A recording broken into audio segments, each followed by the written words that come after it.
তীব্রতায় মুসলমান হিসেবে আমাদের বিশেষ কোনো করণীয় আছে কিনা। আমার পরিচিত একজন মানুষ মুখে দাড়ি রেখেছিলেন, সে ব্যবসা করে দাড়ি রাখার কারণে তার দোকানে মেয়ে কাস্টমার আসে না বলে তার ধারণা। তারপর সে মুখে বড় বড় দাড়ি কেটে ফেলে, তার জন্য কি হবে? এরপর প্রশ্ন হলো, গরুর ভুঁড়ি খাওয়া যাবে কিনা। আমার পরিচিত একজন মানুষ মুখে দাড়ি রেখেছিলেন, সে ব্যবসা করে দাড়ি রাখার কারণে তার দোকানে মেয়ে কাস্টমার আসে না বলে তার ধারণা। তারপর সে মুখে বড় বড় দাড়ি কেটে ফেলে, তার জন্য কি হবে? দেখুন, মুখে দাড়ির কারণে দোকানে কাস্টমার আসে না, এটা যদি কোন দোকানে মহিলা কাস্টমার আসে না, এটা যদি কোনো দোকানদার বলে বা মনে করে, তাইলে বুঝতে হবে দোকানদার হিসাবে তিনি কখনো যোগ্য দোকানদার হতে পারেন। কারণ যোগ্য দোকানদার হতে পারলে দাড়ির সাথে কাস্টমারের আসা না আসার সম্পর্কটা সেভাবে হওয়ার কথা না। আপনি যদি কাস্টমারের সাথে ভালো বিহেভিয়ার করেন, আপনি যদি অসততা না করেন, আপনি যদি সুন্দরভাবে করেন, বুদ্ধিমত্তার সাথে আপনি দোকানদারি করেন, তাহলে আপনার দুনিয়াতে যত দাড়িওয়ালা দোকানদার আছে সব তাহলে না খায় মরে যেত। দাড়ি দেখে যদি দাড়ি থাকে, যদি কাস্টমার না আসতো, তাহলে দাড়িওয়ালা দোকানদারগুলো সব না খায়া মরে যেত। বাস্তবে কি তাই হচ্ছে?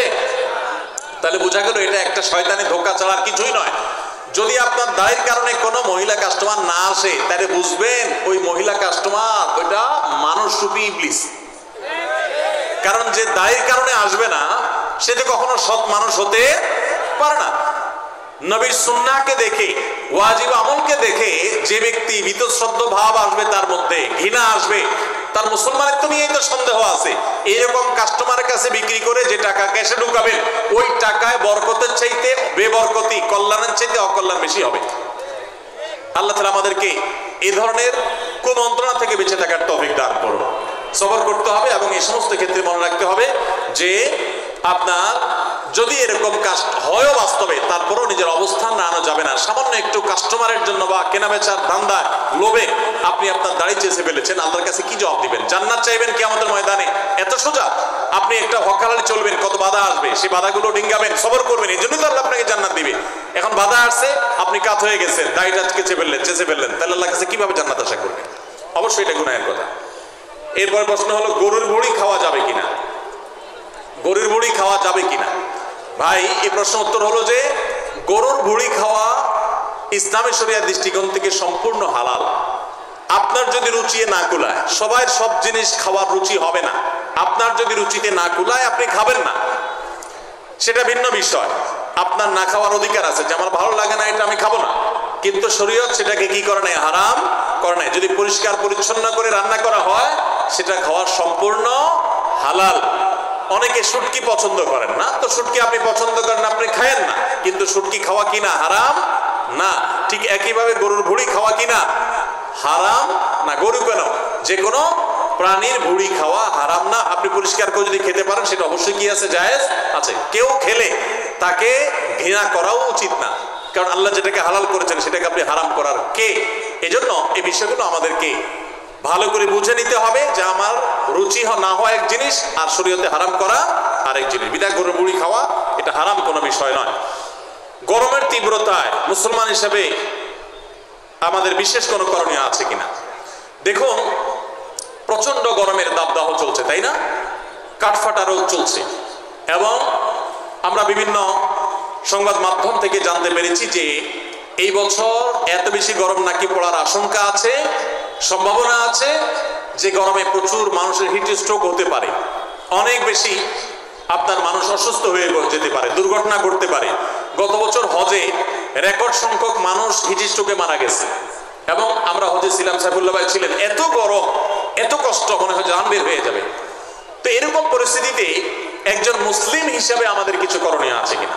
প্রথম হলো যে একজন দায়িত্বশীল এবং সচেতন মানুষ হিসাবে আমাদের যাতে হিট স্ট্রোকে আমরা যেন ক্ষতিগ্রস্ত না হই, তার জন্য চিকিৎসকগণ এবং সংশ্লিষ্ট বিষয় বিশেষজ্ঞগণ যে পরামর্শগুলো দিয়ে থাকে, সেগুলো আমরা খুব গুরুত্বের সাথে মেনে চলবো। আমরা জানি ভিটামিন সি, লেবুর শরবত ইত্যাদি এই সময় খুব বেশি উপকারী হয়ে থাকে, সেগুলো আমরা বেশি করে পান করব। ইহুদিদের যে সমস্ত পণ্যগুলোকে আমরা শরবত বানায় খাই, ড্রিঙ্কস কিনে খাই, সেগুলোর পরিবর্তে আমরা লেবুর শরবত ইত্যাদি বেশি বেশি খেতে পারি।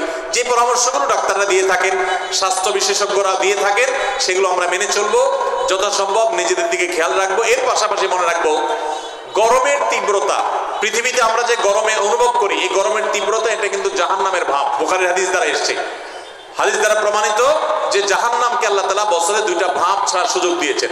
জাহান্নামের 2টা ডিপার্টমেন্ট আছে, 2টা বিভাগ আছে, একটা জামহারির ঠান্ডা আর একটা নার হলো আগুন। আগুন এবং ঠান্ডা উভয় ডিপার্টমেন্ট থেকে বছরে 2বার ভাব ছাড়া হয়। এই ভাবটাই আল্লাহ পৃথিবীতে এক এক জায়গায় এক এক সময় বন্টন করে দেন, ঠান্ডা এবং গরম আমরা অনুভব করি। এটা জাহান্নামের ভাব হওয়ার কারণে গরমের তীব্রতায় কিংবা শীতের তীব্রতায় একজন মুসলমান জাহান্নামের কথা স্মরণ করবেন এবং আল্লাহর কাছে জাহান্নাম থেকে পানা চাইবেন এবং তিনি চিন্তা করবেন।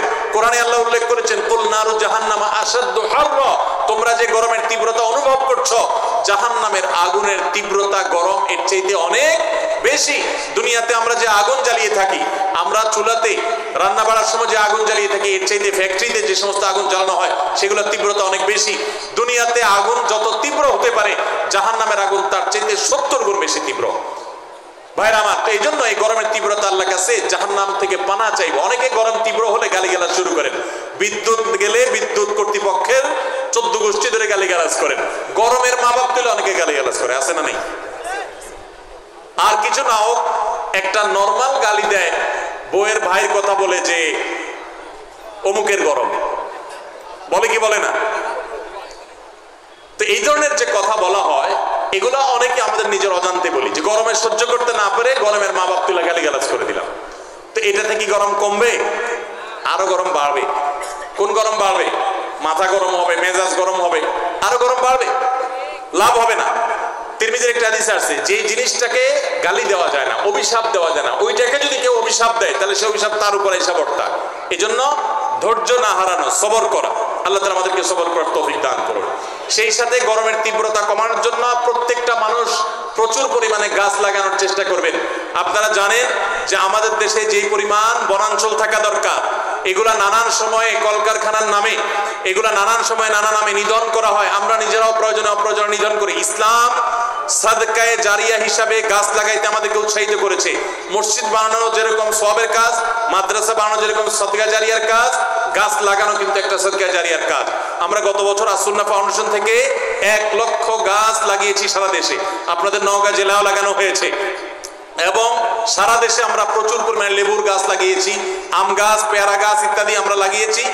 আপনি নিজের জায়গায় হলে তো ভালো, না হলে আরেকজনের জায়গায় নিজের খরচে লাগা।